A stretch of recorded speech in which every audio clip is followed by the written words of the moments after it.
ইন্নাল হামদুলিল্লাহ আসসালাতু ওয়াসসালামু আলা রাসূলিল্লাহ মাল্লা নাবিয়্যা বা'দা ফাআউযু বিল্লাহি মিনাশ শাইতানির রাজীম বিসমিল্লাহির রহমানির রহিম কুল ইন্নাস সালাতি ওয়া নুসুকি ওয়া মাহইয়ায়া ওয়া মামাতি লিল্লাহি রাব্বিল আলামিন সাদাকাল্লাহুল আযীম।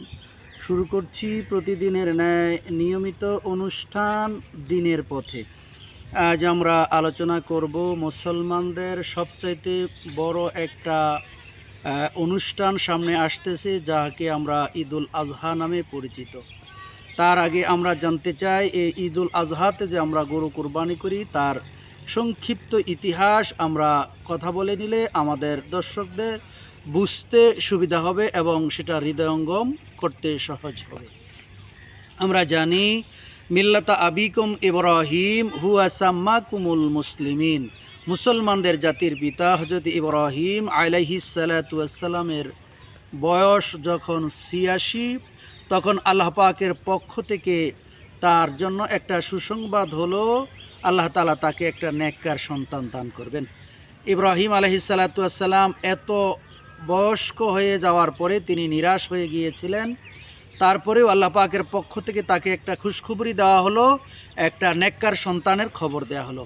এই নেককার সন্তান যখন দুনিয়ায় আসলেন, আমরা সাধারণত জানি আমাদের ছেলে সন্তানদেরকে, মেয়ে সন্তানদেরকে আমরা আমাদের হৃদয়ের একটা গহীনে তাদের জন্য একটা জায়গা থাকে। এই জায়গার মধ্যে সকল কিছু জুড়েই থাকে আমাদের সন্তানরা। তা আবার যদি হয় একেবারে জীবনের জীবন সায়ন্যে এসে আল্লাহ পাকের নবী ইব্রাহিম খলিলকে আল্লাহ তাআলা একটা সন্তান দান করেছিলেন। তার হৃদয়ের সিংহাসনে সকলটা পুরোটা জুড়েই ছিল ইসমাঈল আলাইহিস সালাতু ওয়াস সালামের জায়গা। হযরত ইসমাঈল আলাইহিস সালাতু ওয়াস সালামকে এত পরিমাণে তার ভালোবাসার জায়গায় হৃদয়ের আসনে বসিয়েছিলেন, এমত অবস্থায় আমার আল্লাহ রব্বি করিম তার বন্ধুকে পরীক্ষা করার জন্য তিনি ভাবলেন, দেখি আমার খলিলের হৃদয় জুড়ে বসে আছে ইসমাঈল, এই হৃদয়ের মধ্য থেকে ইসমাঈলকে সরিয়ে আমি আল্লাহকে কতটুকু স্থান করে দেয় এই হৃদয়ে, এইটা জানার জন্য আল্লাহ পাকের পক্ষ থেকে শুরু হলো বন্ধু খলিল ইব্রাহিম আলাইহিস সালাতু ওয়াস সালামের প্রতি আল্লাহ পাকের পক্ষ থেকে পরীক্ষা।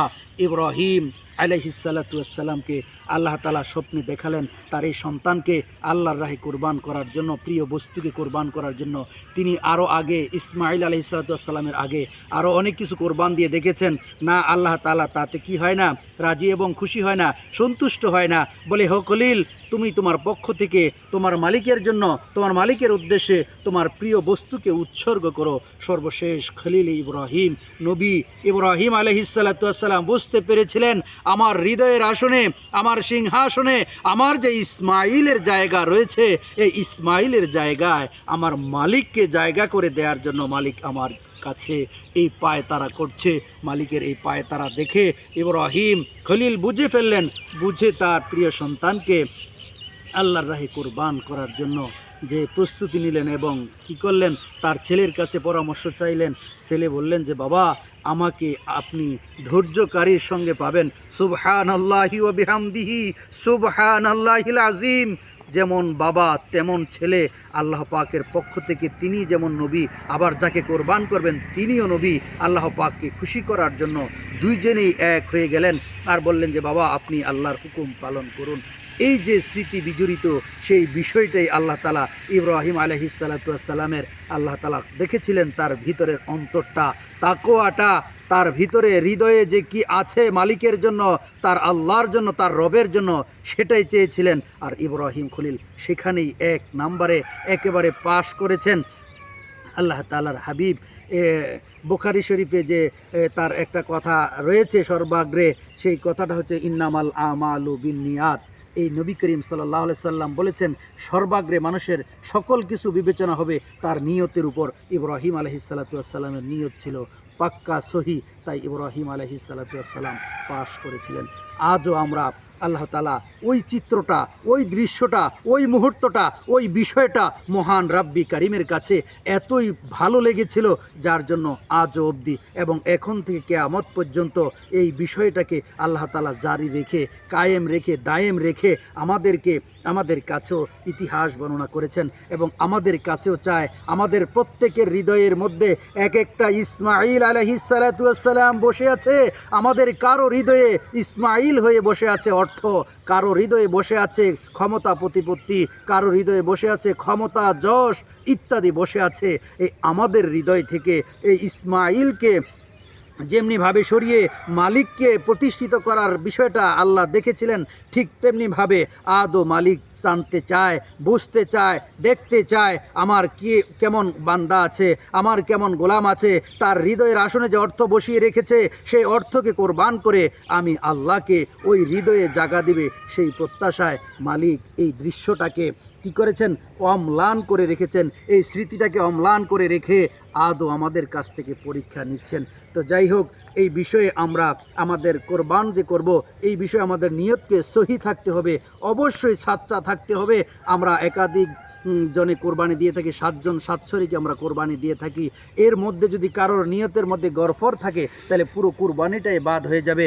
তাই যারা পরহেজগারি অবলম্বন করে, যারা তাকওয়াবান ব্যক্তি, যারা পরহেজগারি ব্যক্তি, আল্লাহওয়ালা ব্যক্তি, তারা যদি সামর্থ্য হয় একা দেয়, যদি একেবারেই সম্ভব না হয় তাহলে বকরি হলেও দেয়, তারপরেও শরীকের মধ্যে যায় না। কারণ 7 জনের 7 মত, 6 জনের 6 মত, 5 জনের 5 মত, 4 জনের 4 মত, 3 জনের 3 মত, 2 জনের দ্বিমত হতেই পারে।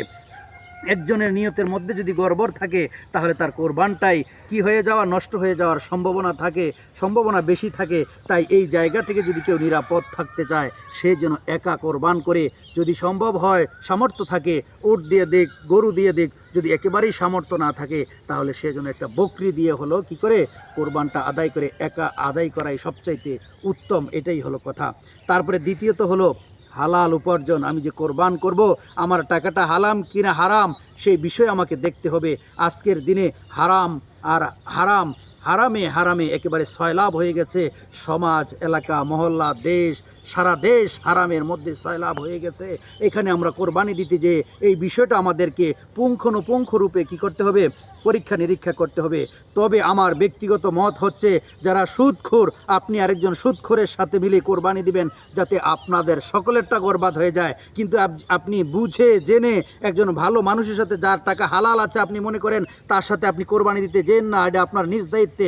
এটা আপনার কাছে আবেদন থাকলো, আপনি যদি ঘুষখোর হয়ে থাকেন, আপনার টাকা হারাম মনে করেন, আরেকজন হারামওয়ালাকে দেখে আপনি তার সাথে কোরবানি দেন, যদি বাতিল হয় আপনারটাও হারাম, তারটাও হারাম যাক, কিন্তু আপনি জেনে শুনে একটা ভালো মানুষের সাথে কোরবানি দিতে যাইয়েন না। আর ভালোদের কাছে আমার আবদার হলো, আকুল আবেদন থাকলো, আপনারাও জেনে শুনে আপনার আপনজন হোক হারামখোরের সাথে, হ্যাঁ, আপনি অবৈধ টাকা ইনকামকারীর সাথে, হ্যাঁ, সুদকারীর সাথে আপনি যাবেন না। আপনার যা অবৈধ টাকা আছে তার সাথে আপনি কোরবানি দিতে যাবেন না। আপনি একাই কোরবানি দেন, গরু পাললে গরু দেন, যদি না হয় আপনি বকরি দেন। তারপরেও আপনি সুদখোরের সাথে, ঘুষখোরের সাথে, অবৈধ ইনকামকারীর সাথে আপনি কোরবান দিতে যাবেন না। তাহলে আপনার কী হরে কোরবানটা নষ্ট হয়ে যাবে। আপনার কোরবানটা হতে হবে হালাল উপার্জনের টাকা হতে হবে, আপনার হালাল রুজির টাকা হতে হবে। আপনি যদি না পারেন তাহলে আপনার জন্য খুশখবরি নাই, আপনার জন্য দুঃসংবাদ আছে। একজন হারামখোরের সাথে, একজন ঘুষখোরের সাথে, একজন সুদখোরের সাথে যদি আপনি কোরবান দেন তাহলে আপনার পুরো কোরবানিটা বাতিল হয়ে যাওয়ার সম্ভাবনাই 100তে 100 থাকে। আপনি এই ঝুঁকি নিতে যাবেন না। আপনি নিয়ত সহি করে আপনি প্রয়োজনে একটা বকরি দেন। যদি না পান, বকরি যদি না দিতে চান, আপনি যদি গরু দিতে চান, তাহলে আপনার মতো হালাল রুজিওয়ালা, হালাল টাকাওয়ালা, হালাল ইনকামওয়ালা লোকের সাথে খুঁজে দূরে গিয়ে হলেও তার সাথে আপনি কোরবান দেওয়ার চেষ্টা করবেন। 3 নম্বরে হচ্ছে লৌকিকতা। আমাদের এই লৌকিকতায় আমাদের কী করে দেয়, ইন্নামাল আমালু বিন্নিয়াতটাও এখানে চলে আসে। আমার লৌকিকতা যদি আমার নিয়ত থাকে তাহলে আমার কোরবান হবে না। এবারের সেরা গরুটা আমাদের বাড়িতে এসেছে, এবারের সেরা গরুটা আমি কিনেছি, এবারের সেরা রঙওয়ালা গরুটা আমি কিনেছি, এবারের সেরা গোস্তওয়ালা গরুটা আমি কিনেছি, এবারে আমার গ্রামের মধ্যে সবচাইতে সেরা গরুটা আমার। এইটা হলো লৌকিকতা। মানুষে বলবে আমি বড় গরু কোরবান দিয়েছি, আমি ওট কোরবান দিয়েছি, আমি বাজারের সেরা মহিষটা কোরবান দিয়েছি। এই যদি থাকে আপনার ইচ্ছা, আপনার নিয়ত, তাহলে আপনার কোরবান নষ্ট হয়ে যাওয়ার সম্ভাবনাই আপনার বেশি। তাই লৌকিকতা থেকে আমাদের নিজেদেরকে কি করব, হেফাজত করব। শহরের মানুষদের কাছে আবেদন থাকবে, আপনারা যদি শহরে কোরবান দেন, আপনি চাইলে আপনার গ্রামে হত দরিদ্র গরিব মানুষ আছে, আপনার আপনজনদের সাথে যোগাযোগ করে টাকা পাঠিয়ে দিয়ে আপনার নামে কোরবানের ব্যবস্থা করতে পারেন। এতে করে আপনার এলাকার মানুষ বুঝতে পেয়ে যাবে, আপনার কোরবান আল্লাহর দরবারে কবুল হয়ে যাবে। আর আরেকটা হলো, অনলাইনে আমরা গরু পশু ক্রয় করে থাকি, এর মধ্যে দুইটা বিবিচ্য বিষয় রয়েছে। সেই দুইটা বিবিচ্য বিষয় হচ্ছে, আপনি যে পশু ক্রয় করবেন, আপনার এই পশুর মধ্যে নিখুঁত থাকতে হবে। কান কাটা হলে হবে না, লেজ কাটা হলে হবে না, এক কথায় কানা হলে হবে না। ওই গরু পশু, যেই পশু আপনি কোরবানের জন্য কিনবেন, কোরবানির জায়গা পর্যন্ত, জবাইয়ের জায়গা পর্যন্ত হেঁটে যেতে হবে। এই অবস্থায় আপনাকে এই পশুটা আছে কিনা সেটা অনলাইনে যদি কিনেন দেখতে হবে। দ্বিতীয়টা হচ্ছে, এই পশুটার বয়স ঠিক আছে কিনা আপনি তা দেখে কিনতে হবে। যদি না করেন তাহলে আপনার কোরবানটা কি হবে না, নষ্ট হয়ে যাওয়ার সম্ভাবনাই থাকবে বেশি। তাই আপনি সন্দেহের মধ্যে যাবেন না। কোনো মুমিন সন্দেহের কোনো কাজ করতে পারে না। মুমিনদের কাজ করবে ক্লিয়ারলি, হয় হারাম না হয় হালাল, হয় হারাম না হয় হালাল। কোনো মুমিন সন্দেহের কাজ করে না, করতে পারে না, এটা করে না, করতে পারে না। এটাই হলো সবচেয়ে বড় কথা। কারণ মুমিন হয় হালাল জানবে না হয় হারাম জানবে। 3 নম্বর পন্থা এই ক্ষেত্রে মুমিন বিশ্রাবে না। তাই আপনি সন্দেহের জায়গায় থাকবেন না। আপনি একদম ক্লিয়ারলি জানতে হবে আপনাকে, এই পশুর বয়স ঠিক আছে কিনা, এই পশুর গায়ে দাগ আছে কিনা, এই পশুর কান কাটা কিনা, এই পশু চোখে দেখে কিনা, পশুর দাঁত আছে কিনা, পশুর শক্তি সামর্থ্য আছে কিনা, পশু জবাইয়ের জায়গায় পর্যন্ত হেঁটে যেতে পারবে কিনা, সেই বিষয়টা নিশ্চিত হয়ে তারপরে আপনি অনলাইনে কিনেন। অনলাইনে কিনতে আপনার কোনো বারণ নেই। তারপরে আরেকটা হচ্ছে কোরবানির সাথে আকিকা। কোরবানি এবং আকিকা দুটি বিষয়। কোরবানি হলো আল্লাহর রাহে, আল্লাহর রাস্তে, যদিও জবাইটা একটা বিষয়, হলো জবাই একই হবে। তবে আকিকার বিষয়টা হচ্ছে, সুন্নাহ হচ্ছে আপনি বাচ্চার 7 দিনে 7ম দিনে দেওয়া হলো সুন্নাহ। তো আপনি যদি সুন্নাহ আদায় করতে চান তাহলে বাচ্চার জন্মের 7ম দিনেই আপনি নাম রাখবেন এবং আকিকা করবেন। দ্বিতীয়ত হলো, যদি না পারেন তাহলে 14, 21, তারপরে সারা জীবনে যে কোনো সময়। এটা সুন্নাহ না, কিন্তু আপনি আকিকা করতে পারবেন। তবে কোরবানির সাথেও আপনি আকিকা করতে পারবেন, কিন্তু একটা বিষয় রয়েছে। সেই বিষয়টা হলো, একটা জানের বদলা, জানের পরিবর্তে জানের হেফাজত, আপনি জান আল্লাহর রাস্তায় কোরবান করলেন। তো আপনি যদি কোরবানির সাথে দিতে যান তাহলে এখানে অনেকটি শরিক হয়ে গেল। এই ক্ষেত্রে হয়ে যাবে, কিন্তু আপনি যদি একেবারে নিরঙ্কুশভাবে চান, সলিড চান, তাহলে আকিকা অন্য সময় আলাদা আপনি আকিকা দেন। কোরবানির সাথে আপনি আকিকাকে নিতে যাইয়েন না। তবে দিতে পারবেন না এমনটা নয়। সুন্নাহ হলো আপনি 7 দিনের দিনে দেওয়া।